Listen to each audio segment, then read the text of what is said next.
రెడ్డి గారు before election ఎలా behave చేశారు కేసు పట్ల, ఆఫ్టర్ ఎలక్షన్ ఎందుకు కోర్టుకు ఒక్కసారి కూడా హాజరు కాలేదో వారి వర్గం మనకు చెప్పాలి. ఎందుకంటే గత 5 ఏళ్లుగా ఒక్కసారి కూడా కోర్టుకి కోడికత్తి సీన్ విషయంగా ఆయన ఎప్పుడు రాలేదు. ఇంకోటి ఏంటంటే నేను మార్నింగ్ కూడా ఒక డిబేట్ లో చూపించాను, కోడికత్తి సీన్ మొత్తం మీద ఆ దాడి జరిగినప్పుడు ఆయన చేతికున్న గాయాన్ని అయితే ఇతరులకు ఎప్పుడు చూపించలేదు. షట్టుకున్న రక్తం, దాని తర్వాత ఒక బ్యాండేజ్, ఇది ఒక్కటే తప్ప గాయం అనేదే మనకు కనపడలేదు ఇంతవరకు. ఈ 5 years లో ఎప్పుడు ఆ ఫోటోనే రివీల్ కాలేదు. అంటే అది నిజమా అబద్ధమా అనేది ఫస్ట్ వాళ్ళు తేల్చుకోవాలి. ఎందుకు బిఫోర్ ఎలక్షన్ అంత చూపించి ఆఫ్టర్ సైలెంట్ అయ్యాడు జగన్మోహన్ రెడ్డి గారు అంటే ఎలక్షన్ కోసం అదొక స్ట్రాటజీనా? ఇది మనం అడుగుతున్న ప్రశ్న కాదు, ప్రజలు అడుగుతున్నది. అక్కడే క్లారిటీ లేదు. అది బాగా వర్కౌట్ అయింది. ఇప్పుడు ఇది వాళ్ళ మీద వ్యతిరేకత ఉందన్న విషయం అందరికీ తెలుసు. ఇప్పుడు పవన్ కళ్యాణ్ గారి మీదనో సిబిఎన్ గారి మీద దాడి చేయడానికో రాళ్ళేయడానికో ప్రజలకు ఏం అవసరం ఉండదు. ఎందుకంటే వాళ్ళు ఇప్పుడు పరిపాలన లేదు, పరిపాలనలో ప్రజలు ఇబ్బంది పడింది వాళ్ళ ప్రభుత్వంలో కూడా కాదు. ఇప్పుడు అధికారంలో ఉన్న వైసీపీ ఇబ్బంది పడుతున్నది వైసీపీ వల్ల, కాబట్టి ప్రజల్లో ఆ వ్యతిరేకత ఉందని గమనిస్తున్నారు. మొన్న కూడా గతంలో చంద్రబాబు నాయుడు గారి మీద కూడా రాయి వేశారు, అప్పుడు తెలుసు. మరి అప్పుడు ఎవరు వేస్తుంటారంటారు ఆ రాయిని?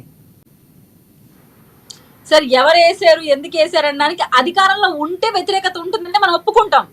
ఇంకా వేశారు అంటే మీ మాటలోనే ఆన్సర్ ఉంది, వైసీపీ వేసి ఉండాలి లేదా వాళ్ళ మద్దతుదారులు వేసి ఉండాలి, అంతే కదా. అధికారంలో ఉంటే కదా వ్యతిరేకత ఉంటుంది ప్రజల్లో, లేని వాడి మీద ఎందుకు ఉంటుంది వ్యతిరేకత? ఇంప్లిమెంట్ చేస్తున్న విషయాల మీద వ్యతిరేకత ప్రజల్లో ఉంది కాబట్టి మొన్న చొప్పి విసిరేశారు, ఈరోజు రాయి విసిరేశారు. ఓకే, రాయి విసిరేసిన రాయి నిజంగా తగిలిందన్న విజువల్స్ మీరు చూడాలి. నాకైతే ఎక్కడ కనిపించలేదు. ఆయన అన్నట్టు ఆ పూలమాల గుచ్చుకునిందని కొందరు అంటారు, కొందరు రాయి అంటారు, ఇంకొందరు క్యాట్ కొట్టారంటారు. ఇంకా ఎందుకు ఎంక్వైరీ చేయలేకపోతున్నారు? ఒకవేళ జరిగి ఉన్న పూర్తి బాధ్యత ఆయన సెక్యూరిటీ వైఫల్యం కింద చూసుకోవాలి మనం.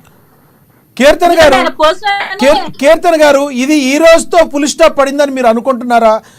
ఇప్పుడు రాబోయే రోజుల్లో జనసేన అధినేత అయితేనేంటి విపరీతమైన ఫ్యాన్ ఫాలోయింగ్ బేస్ ఉన్నమాట వాస్తవం జనసేన అధినేత పవన్ కళ్యాణ్ గారికి.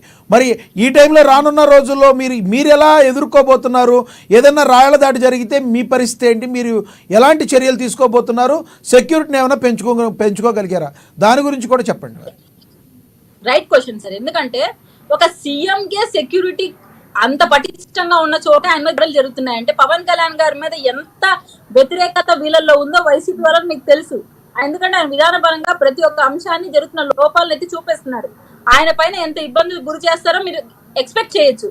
అలాగే పవన్ కళ్యాణ్ గారు ప్రజాక్షేత్రంలోకి వచ్చినప్పుడు అల్లా ఆయన చిన్న చిన్న ఘాట్లు అయితే అవుతున్నాయి, బ్లేడ్లతో కోస్తున్నారని మన పవన్ కళ్యాణ్ కూడా బాధపడి చెప్పి ఉన్నారు.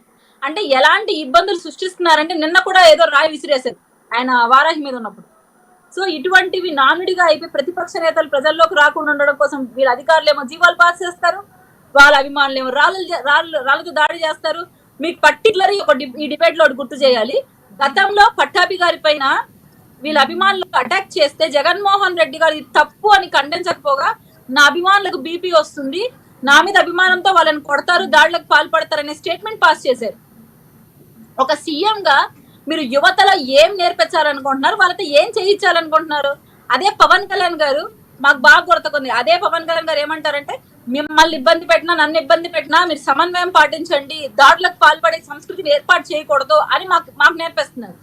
అంటే యథా రాజా తదా ప్రజ అని నాయకుడు ఎలా ఉన్నారు, వాళ్ళ కార్యవర్గం అలాగే ఉంది. ప్రతిపక్షంతో రాళ్ళేస్తున్నారు, ఈరోజు ప్రజలు ఆయన మీద రాళ్ళేశారు, అంతే కదా. డిఫరెన్స్ ఏముంది ఇక్కడ? ఇప్పుడు జరిగిన దాని గురించి కాదు కీర్తన్ గారు, జరగబోయే దాని గురించి ఏంటి? రానున్న రోజుల్లో జగన్మోహన్ రెడ్డి గారు మాట్లాడుతుంటే ఇంకేమైనా జరిగే అవకాశం ఉందా? లేదంటే చంద్రబాబు నాయుడు గారు మాట్లాడుతుంటే ఇంకేమైనా జరిగే అవకాశం లేకపోలేదు, పవన్ కళ్యాణ్ గారు మాట్లాడుతుంటే ఇంకేమైనా అవకాశం లేకపోలేదు. ఈ రోజు నుంచి దీన్ని ఏ పార్టీ అయినా ఖండించకపోతే రానున్న రోజుల్లో అందరికీ ప్రాబ్లమే కదా. ఇప్పుడు ప్రభుత్వం వ్యతిరేకత ఏముంది అనేది చెప్పడానికి ప్రతిపక్షాలు వెళ్తున్నప్పుడు అది కరెక్ట్గా ప్రజల్లోకి వెళ్ళాలి అంటే ఎటువంటి ఇన్సిడెంట్ జరగబోతేనే ప్రజల్లోకి వెళ్తుంది. అదేవిధంగా ప్రభుత్వం తామేం చేశామో చెప్పుకోవాలి అనుకుంటే బయటికి వెళ్ళినప్పుడు కంపల్సరీ ఏదైనా చెప్తేనే అది జనాల్లోకి వెళ్తుంది. ఇలాంటి రాళ్ళదాడి జరిగితే రేపొద్దున ఎవరైనా బయటకు వచ్చి మాట్లాడే అవకాశం ఉంటుందా? మరి దీన్ని ఏ కోణంలో చూడాలి, ఎందుకు జరుగుతుందంటారు? ఇలా మీకేమైనా అనుమానాలు ఉన్నాయా? మీరు ఖచ్చితంగా గమనించండి, ఇంకా ఇబ్బందులు పెట్టే చర్యలే చేపడతారు. ఎందుకంటే సామాన్యుల రోజు బయట రావడానికి ఇబ్బంది పడ్డారు. ఎలక్షన్ కోడ్ వచ్చినప్పటి నుంచి సామాన్యుల ధైర్యం వచ్చింది. ఇప్పుడు సమానమే, మనం బలంగా మాట్లాడొచ్చు, తప్పుల్ని ఖండించవచ్చు అని. సో ఆ ఖండించే తరుణం ఆసనమైంది. ఎక్కడ మమ్మల్ని ప్రజలు స్ట్రైట్ ఫార్వర్డ్ గా వచ్చి క్వశ్చన్ చేస్తారన్న ఇంటెన్షన్ తో ఇలాంటి పాల్పడుతున్నారు. నిజంగానే ప్రతిపక్ష నేతల కుట్ర అమ్ముకుందాం జగన్మోహన్ రెడ్డి గారు చెప్పినట్టు, మళ్ళీ సాక్ష్యాలు ఎక్కడ?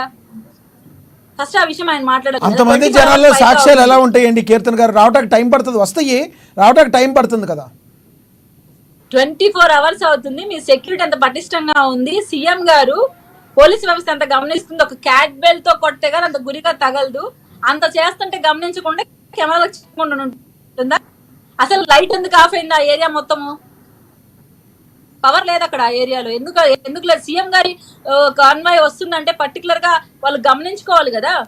అంటే లేదండి, అక్కడ ఏదో జరిగింది కాబట్టి రాయి తగిలిన తర్వాత సెక్యూరిటీ కారణాల దృష్ట్యా దాన్ని పవర్ ఆఫ్ చేశారన్నట్టుగా చెప్పారు వాళ్ళు. మాకున్న ఇన్ఫర్మేషన్ ప్రకారం ముందుగానే కొంచెం దూరం వరకు అని చెప్పారు. ఇంకోటి ఏంటంటే అందరూ అట్ టైం ప్రెస్ మీట్లు పెట్టారు. అక్కడ జరిగిన ఇన్సిడెంట్ కి వీళ్ళున్న ఆ టెన్షన్ లో ప్రెస్ మీట్లు ఎలా హోస్ట్ చేశారో నాకు అర్థం కావట్లేదు ఎమ్మెల్యేలు. పవన్ కళ్యాణ్ గారు నిన్న మాట్లాడుతూ తెనాలి సభలో మాట్లాడుతూ, వారాహి సభలో మాట్లాడుతూ చాలా తీవ్రమైన వ్యాఖ్యలే చేశారు. చిన్న దెబ్బకి ఇలా రాద్ధాంతం చేస్తున్నారు. మరి 15 సంవత్సరాల పిల్లోడిని కాల్ చేసినప్పుడు ఏమైపోయింది ఆంధ్రప్రదేశ్ పరిస్థితి, పరువు ఏమైపోయింది, వాళ్ళకి ఏం న్యాయం జరిగిందని ప్రశ్నించారు. మరి ఆయన ఎందుకు అలా అన్నారంటారు? జగన్మోహన్ రెడ్డి గారు తగిలిన దెబ్బని చాలా చిన్నదిగా చూస్తున్నారు ఆయన, లేదంటే అవతల వాళ్ళకి జరిగిన దాన్ని అన్యాయం పెద్దదిగా చూస్తున్నారు? సార్ అలా ఏం లేదు. బలవంతులమైన ఈ చట్టాలు బలహీనంగాను, బలహీనులపై బలంగా పనిచేస్తున్నాయని మనం క్లియర్ గా చూస్తున్నాం ప్రతిసారి. సుగాలి ప్రీత అనే అమ్మాయి తిరిగి 14 ఏళ్ళు అయింది. అమ్మాయికి ఎంతవరకు జస్టిఫికేషన్ జరిగింది సార్? అమర్నాథ్ అనే అబ్బాయి విషయం మీరు గమనించారు.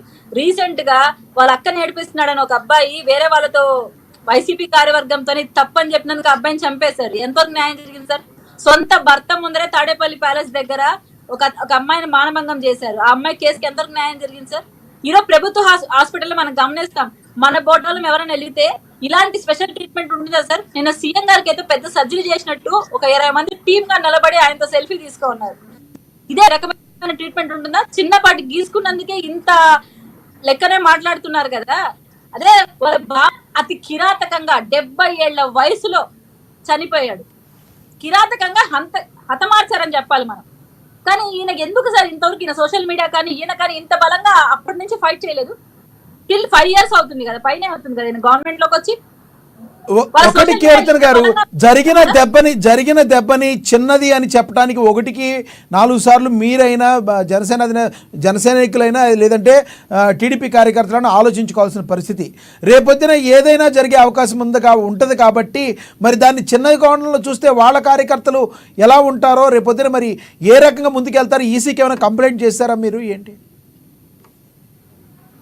వాళ్ళు ఫస్ట్ కంప్లైంట్ చేయమని చెప్పి బయటకు వస్తాయి. ఫస్ట్ థింగ్ ఏంటంటే దాడికి పాల్పడినప్పుడు వాళ్ళ సెక్యూరిటీ వైఫల్యం ఇక్కడ క్లియర్ కనపడుతుంది. సెక్యూరిటీ వైఫల్యమే ఉంది అంటే మీ సెక్యూరిటీ సిబ్బంది సరిగ్గా వర్క్ చేయట్లేదా? మీ ప్రొటెక్షన్ గురించి వాళ్ళు ఆలోచించట్లేదా? 24 గంటలైనా ఇక్కడ జరిగింది ఎలా జరిగిందని కనిపెట్టలేకున్నారు. అసలు దేంతో కొట్టారన్న విషయం కూడా చెప్పలేకపోతున్నారు. కొందరేమో ఆ పూలమాలలో ఉన్న ములిగి చిక్కుందంటారు, కొందరేమో రాళ్లతో కొట్టారంటారు. అసలు అంత చిన్న దెబ్బని వీళ్ళు ఎందుకు